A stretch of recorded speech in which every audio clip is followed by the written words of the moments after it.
Hey, John Tyler back again. Today I'm going to be talking about the NFL games that if they're not in my area, I still get to watch them. It's sort of like I watch football anyway. I usually turn the sound off. I'll show you what I mean in just a minute. Because I want to see, I can see who's doing what. My three teams that I love are the Kansas City Chiefs with Mahomes, of course. Number one right now. I think they're 10-1. In any event, my second choice is the 49ers with Brock Purdy. And my last choice, although I love the guy, it's Baker Mayfield from the Tampa Bay Bucks. So when I can't get those games, if they're not in my area on a Sunday, Monday Night Football, Thursday Night Football, whatever, there's still ways that we can watch the thing, and I'll show you how I do it. I get to see who's got the football, what down it is, how much time's left on the clock, the whole Megillah. But why I do watch them when they hit my area, for example, if Kansas City Chiefs is playing in my area on my TVs, I'm watching it. But I turn the sound off. I don't care. Love Tom Brady when he was a Patriot. I watched them all the time. I used to live in Foxborough, Massachusetts, home of Gillette Stadium.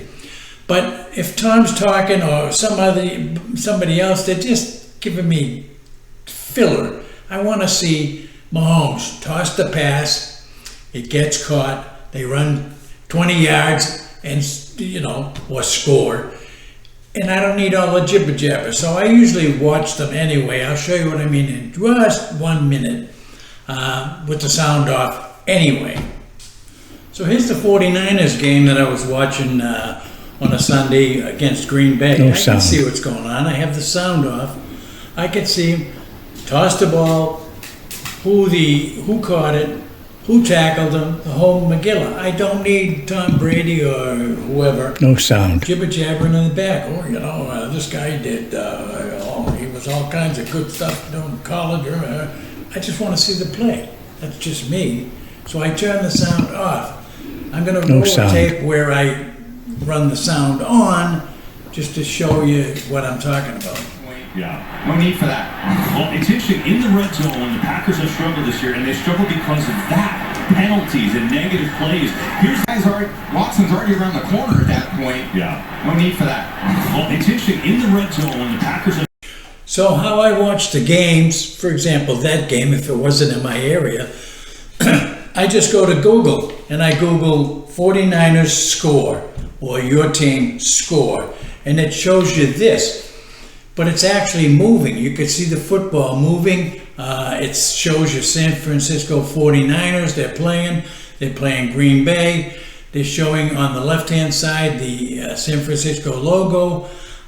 Their score 5-5, 5 wins, 5 losses. Green Bay Packers 7-3.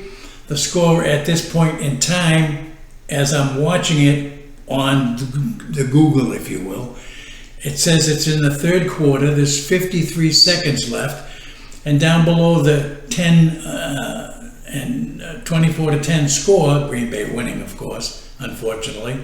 But down below that, it shows you that, first of all, under Green Bay Packers, you'll see the football. That means Green Bay has the football. And they're on, it's 4th and 10 at the Green Bay 30. So, I'm getting the whole game without all the jibber-jabber going on in the background. The only thing I'm missing, of course, is watching the players play, but I can see what's going on this way. So, no matter what, I don't lose out on a NFL game if it's not in my area. So that's all I wanted to pass along to you. You can do the same thing. You just do Chiefs score, and it'll show you this stuff here, and you'll watch the football move back and forth. You'll know when halftime is, so you can go and have a sandwich or whatever. Or in my case, I can click it on every 5 to 10 minutes, whatever, to see what the update is on the score while I'm doing something else. Works for me.